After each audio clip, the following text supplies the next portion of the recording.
Well, in the morning, after you've cleaned your teeth, just the best thing to do is a nice glass of water. I'm supercharging my water. I'm going for half a lemon. Oh yeah. MSM organic sulphur. Very good for your health. Removing calcification. Got a squirt of the old heavy metal cleanser. Grapefruit seed extract, highly antibacterial. Obviously, you just have a glass of water in the morning if you can. Squeeze a bit of that in there. Squeeze a bit of lemon juice in it, maybe. Improves the surface tension. Improves its hydrating abilities. But cheers, everyone.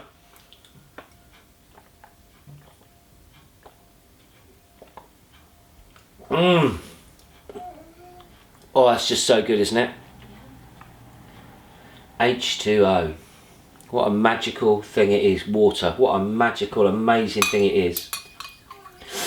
And friends, I just say, whenever you have a drink or whenever you use water, just be grateful.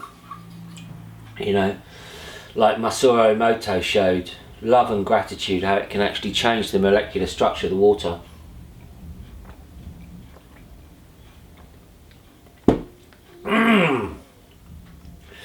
And when you have a nice glass of water, that's my second one today, a nice glass of water in the day, right in the morning there, it sets you up for the day.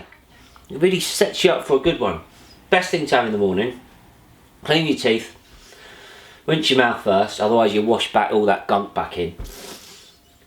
But how else do we use water?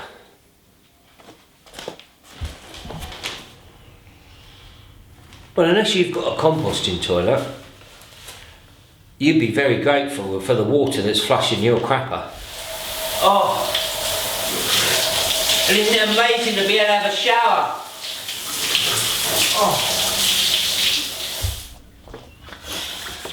Have you ever tried to wash up without using water? Or clean your teeth? Wash your clothes? Even water the plants? You know, all these plants need water for life. It's such a vital component. But we have different quality of water, and certainly different quality of water that we want to be drinking. And for that we need to speak to an expert. So lots of juices, fresh juices, lots of cucumbers, lots of watermelon. All of these things have high water content, so they're going to be hydrating you as well. That's right, and it's one of the miracles of nature how, let's take something like a lemon, for example. You know, how that lemon, we've got lemons growing here in the house, how that lemon in the process of growing does this with the water. It moves the water in the golden mean and energizes it, it vibes it. So when you're having the water from the fruits, and I know there are some people who follow some diets, naturopathic diets, who they don't actually drink any water because they're having super high amounts of that hydration. So depending on that, you're going to need at least a litre and a half minimum, ideally a couple more of like pints 2 of water. litres. And we're saying water, not, we won't mention any brands here, particularly any diet brands. We won't go too hard down the rabbit hole because we're on YouTube, but maybe look into what's in those drinks. We're not talking about tea and coffee. No, because they actually dehydrate you, so you don't want to be having caffeine. Dehydrates the body. So if you're drinking your whatever brands, or you're drinking anything like that, then that's going to be a dehydrator to your body. So you want to be drinking water, or herbal teas also help on that because it is still water. When it's hot and been boiled, it does change its chemical composition, so not so good. But warm drinks still count as a water. Now I showed people how I made my morning drink that I have, but just a simple thing, just a little squeeze of orange in the water. Now, how does that affect is it affecting the surface area, is it? It is, but also because there's a nutrient in there, there's something there, the body goes, this isn't just water, and it pulls it to a deeper level. That's why one of the tips that I recommend that people do is putting a little pinch of a good salt, like a raw grey sea salt, Celtic salt, Icelandic salt, a raw salt that has not been kiln dried, so it's got its minerals. You put a little pinch of that in your water, and that helps your body's uptake of the water to a much deeper level. Yeah, that's a really good tip as well. And it made me think actually about the book that Philip Day wrote with Dr. Batman and Charlie, affectionately known as Batman, which was on water and salt. Yeah. And it's a fantastic book to get, as is Dr. Batman and Charlie's classic book. Yes. Your Body's Many Cries for Water. Brilliant book. One of the things that he said was, you are not ill, you are thirsty. And many problems are actually caused by dehydration. And what is it, Juliet? Is it 2% dehydration leaves a significant decline in cognitive function? Yeah, just 2%, and your brain's going to start having issues. I think so. I think one of our family members. I think he might be dehydrated. Let's now talk about the quality of the water that we're going to drink. We filter our tap water here, and as I mentioned before, we should be grateful even if you've got any water coming out of the tap. But there's several reasons why, Juliet, just very briefly. So if you live, let's say, for example, in London, your water that comes out of your tap has cycled 8 times through people weeing, it being cleaned. It's always cleaned, don't get me wrong, but it's cleaned using, guess what? Heavy chemicals. So it's cleaned using chlorine, bleach. And what does chlorine do? It kills bacteria. Now, we are made up of a huge amount of bacteria, so that chlorine is negatively impacting our body. That's one of the reasons that tap water is not such a great thing. It also now has fluoride in it, which has just been recently added. Some places have had fluoride for a while. This is not good for our body. It calcifies the pineal gland. Also, moving on from there, we have a whole array of antibiotics. We have pharmaceutical pills. We have hormones from birth control pills. All of these things are in our water supply, which we are drinking if we are doing nothing to our water. So one of the things you can do is just to get a testing kit and to test the water levels where you are, and also then to filter your water and then to test it again. This is one of the ways you're going to get some sort of chemical purity to your water, which is important. But water is active on 2 levels. One on the level of chemicals. So the other aspect of water is its energetic function. Now, even when ancient civilizations were located by rivers, they would often choose to drink by springs.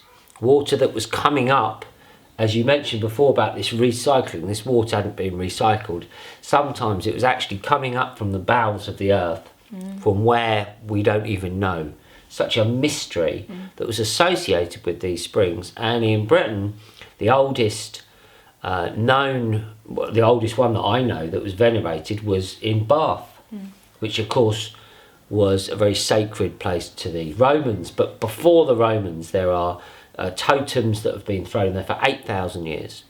One of our favourite places, here we go, we've got the water from the Chalice Well, of course in Glastonbury, where you have the waters of the red spring and the white spring. I know you had a revelatory experience recently. Maybe do you want to share about this energetic potency of water? So we had private access to the White Spring, and it's in this kind of cave-like setting, and there are these pools of water that come directly from the spring. And so we did an initiation, we did a ceremony where people went into the water. If they wanted to be naked, they could. And it was a rebirthing, a cleansing. And it was transformational, full power. It was amazing because water is more than just a physical thing. It has memory, it has energy to it. It certainly does, yeah. I remember swimming in the River Ganges, bathing in the River Ganges in India, and they say that all rivers in India are sacred like the Ganges because all is connected. All the water, if you think about it, all the water is flowing into the oceans, and all the oceans are connected, all the seas are connected, everything is at one level connected. And I think that's one of the magic things of water. You know, I know there are water carriers. We give honour to Sunbird, brother Sunbird, flown on his journey, but he collected water from so many sources around the world. It stores this memory, stores a memory, an energy. So this sacred water of the chalice well, and we honour all the waters of the world. A lovely thing to do when you have a drink. Water's been used to bless things for, holy water. Water's used to bless things for all of time. We've used that blessing of the water that's imbued with that spirit, with that energy. And Dr. Emoto, his work, he studied the crystalline structure of sacred water from different sources. And it's incredible what you can see in the vibration that it holds. It does. It really is an amazing thing. So maybe an inspiration for you. Go and find your local spring. We are going to go to one of our favourites, which is the spring at Great Lees in the heart of Essex, one of the sacred springs of our area.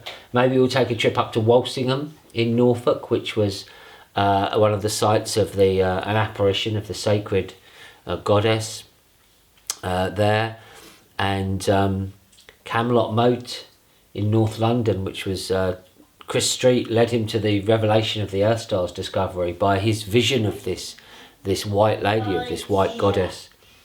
Many of these sacred springs. So maybe find one. The other thing I'd just like to say as well, Juliet, we're gonna put some links in the description of water filters. Just very quickly, you say that the basic thing to do would be just pour your water out the tap into a jug, let it off gas for a bit. Yeah. Next stage, you'd maybe have some charcoal. I'd do a charcoal filter as the next stage. You can get just strips of charcoal, and then from that you could get some shungite. Shungite actually helps to change the structure of the water, so making it more like our blood, like our body would want. So that's another step you could do with your water. Writing on a bottle that you normally put your water on, saying love and gratitude, or doing a nice picture, so you're imbuing it with that energy. Crystals you can put in your water to charge your water up energetically. And then there's various filters depending on, obviously, you've got your basic filters, which are going to filter out basic things. So you have to remember that they're cheap for a reason, because they're only filtering to a certain level of filtration. So the more expensive they get, the more they're filtering out. So we'll put a few links for you to check out if you want to look at water filtration, which is something that certainly we both recommend, unless you can go to a spring that's been tested for its reliability for water. Well, cheers, Juliet. This actually represents the last of my 21 days journey of Wellbeing. So I hope, well done. thank you. I hope everyone's enjoyed the content that I've created, and thank you, Juliet, for being a special guest on some of the episodes. If you want to know more about this lady's wisdom, go to julietbryant.com. If you want to know more about me, you can go to charlesbryant.com. Good job we got those URLs, I suppose, isn't it? And check out what we do if you'd like to know more about that. If you've enjoyed this series as well, there is a link in the description where you can show your appreciation if you want, in a monetary way, or leave a comment and show your appreciation, or not. Subscribe, like and share, I think is... We do say that, don't we? Or just tell it how it is. If you think it's been a load of old rubbish, then you could say that as well. But I really do hope it's been useful. We're going to put this back on our tap. This is the Centre for Implosion Research. Another wonderful thing. Look into the work of Victor Shauberger. We've just got to give a big up for Victor at the end of this show on water. Before Juliet Bryant, he was the water wizard. Thank you very much. God bless you. Have a great day.